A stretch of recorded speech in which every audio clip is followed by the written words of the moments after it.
his whole life trying to uncover. There were secrets in that flower's life that Newton spent his whole life in secret trying to uncover. They couldn't get it out of this two-dimensional frame, and as a result, they got stuck in this plane, a flat plane. Now, what Da Vinci and all them wanted to do, they were trying to find a way to bring this flower to life, because what is inside of it? Well, apparently, there were secrets inside of it. His opinions in these areas often attract attention and can be considered controversial, but he is recognized for his passion and intellectual curiosity in exploring these topics. Shape, they got them a curve and all of those other things out of it. But they were misled by something I think called straight line. All energy in the universe is expressed in what? It's in motion. If something is still, it's kinetic, right? All motion is expressed in what? You look at galaxies, are they expressed in straight lines? Expressed in vortices. All vortices are expressed in what? Waves. All waves are curved. Show me a straight line in nature. You show me where platonic solids come from. Where do they have their foundations in our universe? Are there any straight lines? If you look at anything, there are no straight lines. That's been the mistake. We've been looking at these straight lines as Euclidean ways of thinking and missing the curvature of nature. So here we are, back with the curvature of nature. So compare some of these points. Pick a point here and say, well, what's the space in between all of these things? Now, they've said that all the in-between spaces, if this is the Earth and this is the moon right here, all this in-between space is filled with what? A void. There's nothing in the void. Well, I found that there is something in the void. The elementary fundamental particles that they've been searching for at the CERN Collider, the Hadron Collider in CERN. Terence Howard has shown a deep interest in esoteric subjects, including the flower of life. This ancient geometric pattern, consisting of multiple evenly spaced, overlapping circles, has intrigued many with its supposed mystical properties and significance across various cultures. To him, each circle within the flower of life symbolizes a different aspect of creation, and the overlapping circles demonstrate how everything is interconnected. All of these things, there's time. It's time for that to be changed now. We have changed all of our buildings to be aerodynamic. Our airplanes are no longer based on a two-dimensional Euclidean way of life. But our math is still based on a two-dimensional way. Happiness. Do we talk about, like, what's the motivation? Like, yeah, there's a motivation somewhere in the back of my mind of my family. And if it's like where Moses smite the rock and God didn't allow him to get to the promised land, because the promised land is family. That is the problem. That is earth. I mean, that's heaven on earth is family. Family is heaven. That's the promised land. And for your family to be together. So say I smite the rock and God doesn't let me have my family back. My mission in life is still to promote families. I'm trying to figure out what the universe really, how it really works. And we've come to find that the universe, they are abandoning the standard model, the idea of black holes and dark matter, for an electric model in the universe that is in response to equations and all these things. It's a better version and better vision of how we should see the universe. That's how I see it, and I think it should be explored. And like one of the things I was saying, the Euclidean mindset has kept us the way. Like there's tons of paperwork of Da Vinci working on the flower of life and trying to unravel it. But every single existence, every single example, you see him making straight lines and trying to make these straight lines bend in, and therefore he was never able to open it up. Because the universe is curved, space is curved. And as a result, what I was doing is trying to find these straight lines. I abandoned the idea of the straight line. The shortest distance between 2 points is curved space, because you cannot force your way straight through space. Even electricity, as it moves from the southern plain to the northern plain, it always goes northeast in its direction. And magnetism, as it expands out, it goes southwestern. And that's the spin. We always know whether it's magnetism or electricity. It's the spin. Is it northeast or is it southwest? That was his way of saying, and this is, the scientific community, this is why they're stuck. Because there's a huge difference between we started the White House Council on Native American Affairs. revealing These are new issues discoveries that and new we discuss. information, We take an intergovernmental forcing approach those to all new of the discoveries to fit into the pre-existing models.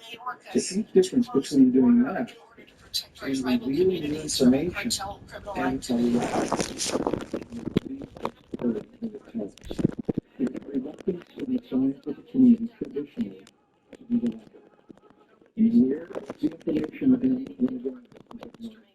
Where the information takes the scientific community to a place that they're positioned to avoid. They're not bad people. I have friends in academia, and I've asked them the question. They say, why can't you teach this? Our planet is moving away from our planet 6 inches in the air. You guys know that. 6 inches in the air, our planet is pushing away from the planet. So, in less than half a billion years, our planet will be out of the Goldilocks zone. Will be somewhere near where Mars is, somewhere halfway between. So life will not be able to be sustained on this planet. So if we're going to be able to sustain ourselves as a species, we have to become interstellar. Not just interplanetary, we have to become interstellar. But with approximations, you cannot become interstellar. You cannot become interstellar with a point that will keep you everywhere to here with a straight line in the actual event that's taking place over here. We're getting 600 quadrillion miles. You can't make a mistake. You need precision. And that's what the math is about. These features predict the natural distribution of matter and the distribution of where you can find yourself in that space. And I'm confident for 40 years I've worked on this. And I think it's right. People need the voice, and even right now, what I'm doing or how God is using me, I'm showing where our voices are being muted. There's professors that are actually intelligent, actually have multiple degrees that have been canceled from their schools. And they don't have a music industry or a fan base or a shoe design or a smoking hot ex-wife that complain about. They just got the truth of what they saw and what they dedicated to this country and to education that has been muted that we manage their justice services the way that they want. The question was, does the Department of Interior's opioid reduction task force still exist? So they've been teaching Congresswoman, me I would be 40, happy to answer that for the 45 record. years. And what Is they the say answer yes or no? you I know, would be happy to answer that for the record. You don't know as you sit here today. I want to make sure that I give you the correct answer, and I will do that when I get back to my all of our office. classmates, it makes us look young. Have you heard of the Rock Springs Resource Management Plan? Change the story, and I tell No, I them, I have said, not. no. It Thank you. actually I'm out of validates the time. power of I yield science. And Julie yields back the chair, recognized. everyone understands the same thing. When they create something they're proud of, Predatory the last thing they do institutions is that they are sign preying it. on It's their students, putting them in debt, And and I not said, if we are We the have effective slippery car in salesmen that are preying on It people makes too, so sense. should we Community forgive their law loans? is We have- responsible for I'm us, asking a and question. like the signature. Yeah, I mean, we have bad It's actors their community. across the Let's board. just So talk about if this. you're a bad actor under that I lost concept, credibility I should in some forgive your circles. loan. And that's So okay. if a slippery car salesman Like crossing sells me a traditional car and boundaries gosh, I just got in a that little have bit over my separated head, our way we of should living forgive that. I past mean, that using became that same horrific. principle. It leaves we us have a beyond responsibility I'm to asking a fix question, so is So everyone I a want car loans to next? go If you're a shady beyond the character and box sell of me a our bad car DNA loan, the government will correlates not to be the government letters of the you ancient because you alphabets. have And more that's the authority beautiful than thing. Congress and the Supreme Is the Court. message We should that forgive it those car loans reveals too. is exactly the same in all four. It's the same We in have our Arabic. The answer is, of course, not. We wouldn't do that because we have responsibilities in this country. And I love how we talk about free education. So It's not free. Are when the we teachers make that teaching for free? substitution, when you use that Are numeric the link, teachers teaching for and free? Really simple. I know we literally struggled with this last time, but no, the they're DNA not basis teaching for free. of Somebody's paying for it, and the line, people who are line, paying for it when you are go the into those American basics and you make taxpayers.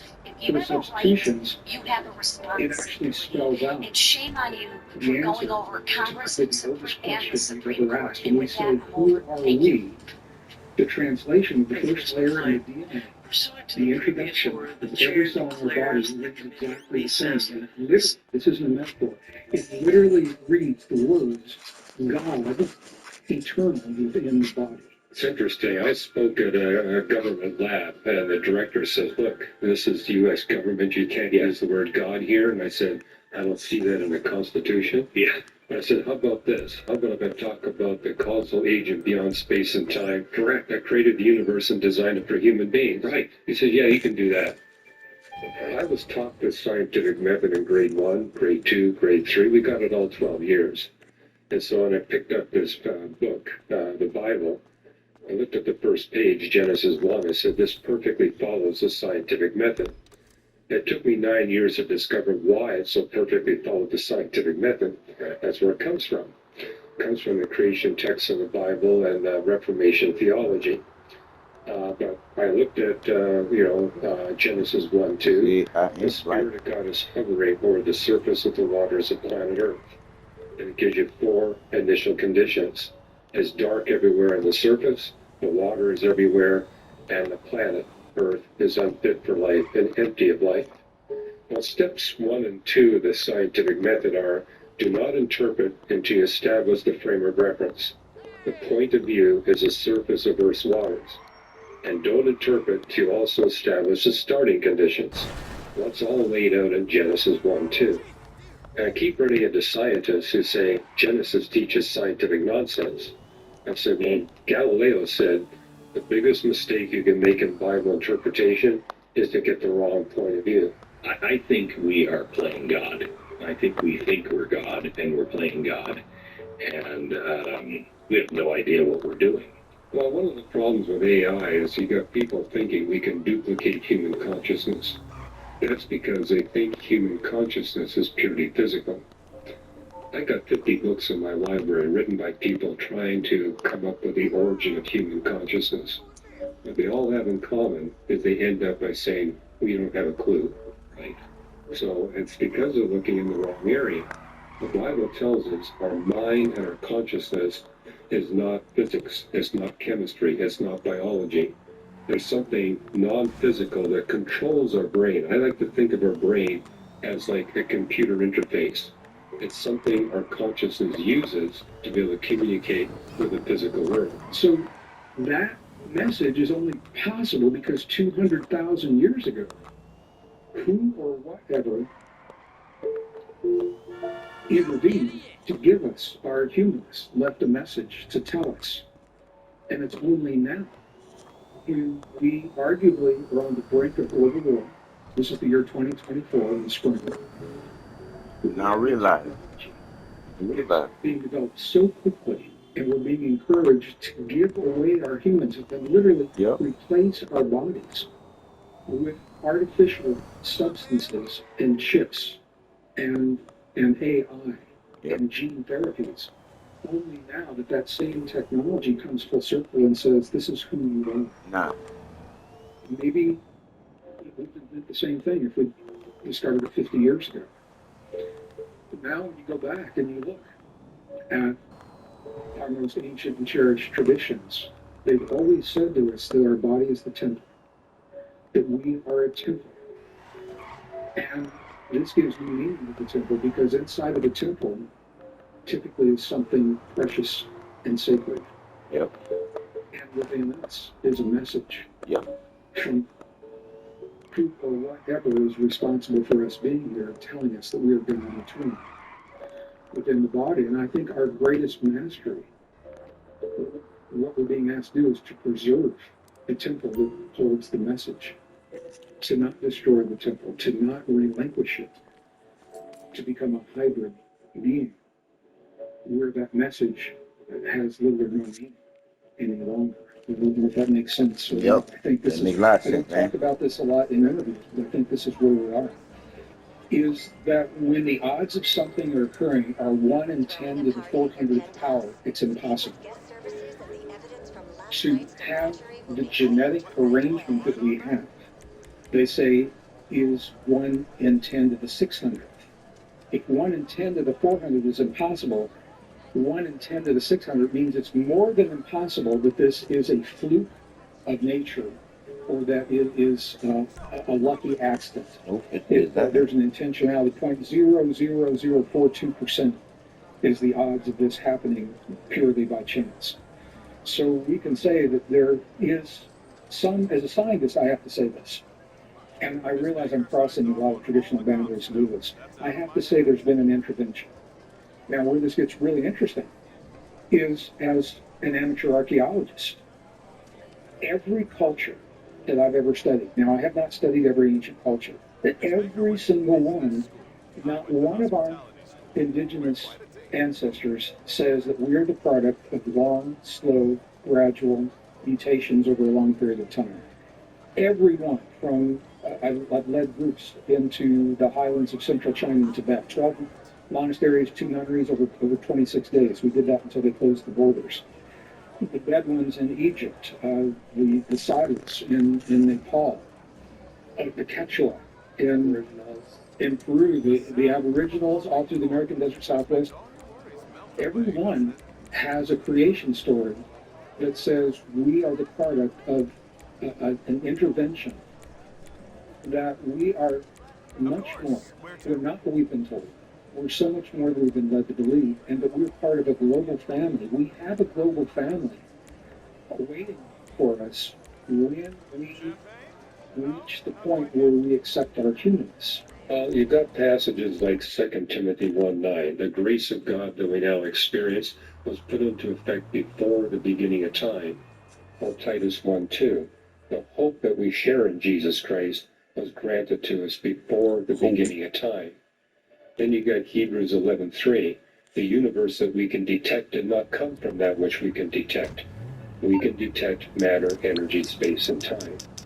So, and that's unique to the Bible. You won't find that in any other holy books. So it says, this book gets all the cosmology right. I mean, what astounded me in going through the creation text, not only talks about a space-time beginning, it talks about how the universe expands from that space-time beginning, the stretching out of the heavens. Yeah, player, we'll get it to you. That never change. And Ecclesiastes and Romans speak about one of those laws as a pervasive law of decay.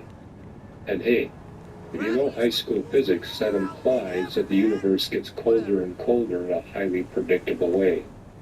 And astronomers have actually got measurements of the past temperature of the universe, and they perfectly fit what the Bible predicted thousands of years ago. Everything is based on chemical reactions. In order for me to become a character, I have to change my chemical composition of how I'm thinking, and as a result, that changes how I position myself, which changes how the heat is generated and transferred out and in and out of my body. Everything comes down to chemistry.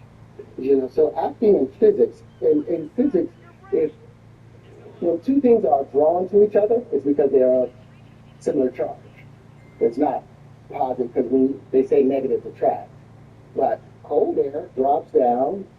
Does it attract to the hot air rising up? No, it passes right by each other. Because negative opposites don't attract. It's positives that attract to each other. Two positives drawn to each other, two negatives discharge each other. So it's all about physics to me. It's all about chemistry, and it's how the physics, how another actor is relating to me. A slight change in his body language changes my tone. It's all physics. You got to remember, we've been here since the very beginning. You know, there is no good or bad. It's just your perspective that you're sitting from. Is it beneficial for everyone around, or is it not? There's something that has to build up, and there's something that needs to tear it down. You know, what we call the tearing of it down, we call it evil or bad, but that's the process of magnetism and radiation. Radiation tears apart that which was concentrically brought together through electric potential, electric force. Electricity is always seeking a higher pressure condition, trying to get to the center of the apex, whereas magnetism is spinning southwestward, trying to get out. But the magnetism is necessary because unless it broke apart that which was connected together, you would never have any new material to rebuild again. And that's the breathing in and the breathing out of universal purpose. Now, so at the end of the day, since the Creator made all things, and everything came from the Creator, Right. there is nothing that is bad except how you are perceiving it, and whether it's beneficial to everyone around you, because something needs to tear things apart. And if you want to be on the building side of it, then you have a sustainable relationship with the universe, because the universe loves to rebuild, but it also needs to tear apart at the same time. Believe in evolution. Everything in our world decays. Yes, it becomes more chaotic. Right? Nothing in our world starts as chaos and ends up like this. There's no example, is there? Well, my colleague Fazal Rana, who's our staff biochemist, and I, we regularly attend Religion of Life research conferences. And it's interesting, each successive meeting is more depressing than the previous meeting because they keep running into these intractable roadblocks. However, I think what motivates them, they do these experiments in the lab and say, hey, we're able to put some amino acids together and get a short, sequence of amino acids. Maybe we're on the way to making a real protein, or they're able to come up with some way to make RNA. The problem is it takes a highly skilled team of biochemists, well-funded, with real technical equipment, where they make sure we're going to ensure that there is no contaminant chemicals that would degrade the reaction. So they're using pure samples. And there's one... but it would imply there's a creator. It implies you need something smarter, yes, more intelligent, more knowledgeable, and better funded than those biochemists to do it in the first place. But they think they're making progress. And I say, yes, what you're doing in the lab is remarkable. But notice, it's only the baby steps. You can't solve the fundamental problems like how do you get all the amino acids left-handed? How do you get all the ribose sugars right-handed? That's an easy thing. That there is no naturalistic process that does that. And so, and if you go to these conferences, they admit that their naturalistic explanations don't work. None of them work. Well, that would imply that there's someone, again, more intelligent than us that did it in the first place. Yeah, so as I state these things, I know I have protection. If I have God's protection, that's why I'm here to this date, right? So, what I'm saying, and what I tried to tell you guys earlier, this is not your first time, not your first rodeo, and it won't be your last rodeo. Don't panic in this life. You can actually, there's no sense of death. Everything goes to sleep and it wakes back up again. Refolds and unfolds, refolds and unfolds. And if you're wise, if you're careful, because you can remember conscious moments in your life, can't you? You can remember moments when you're like, wait a minute, I'm in a bigger space than just this little body right here. You become fully aware of everything around you. And if you quiet yourself, you can think about those things. Well, apparently I did that at the last passage, because when I came into this life, I woke up, remember, don't forget, don't forget, don't forget, don't forget, don't forget. And the first thing I did was work out the flower of life. When I was 6 years old, I started making these pieces. What Da Vinci tried to do at 80, I did at 6 years old because I had been working on it perhaps from a past life.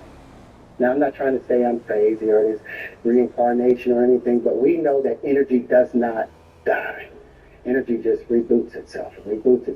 So we are eternal. So stop panicking, thinking your life is over. You've done this trillions of times. You'll get good at it. You'll be perfect one time if we get conscious. I believe that my calling is to be the leader of the free world. I completely stopped rapping because I didn't know how to rap. Everything that I'm doing is for the sake of the human race. We are in war. I think it's crazy. Music, like, at this point, it loses me. I'm like a human version of Instagram. In a world in constant search for leaders who inspire and transform, the voice of a controversial figure emerges with a vision that defies the boundaries of the conventional. Kanye West, now known as Ye, shares his belief that his calling transcends traditional expectations, positioning himself not just as an artist, but as a potential leader of global freedom. This documentary delves into the depths of his visionary mind, exploring the ideas and aspirations of a man who sees beyond the horizon of our time. There couldn't be a better time to put a visionary in the captain's chair. And that's not to say we haven't had visionaries before. I'm not coming here to down any of the other, I'm not here to down Trump, down Biden. I'm just here to express why God has called me to take this position. We're all different from each other.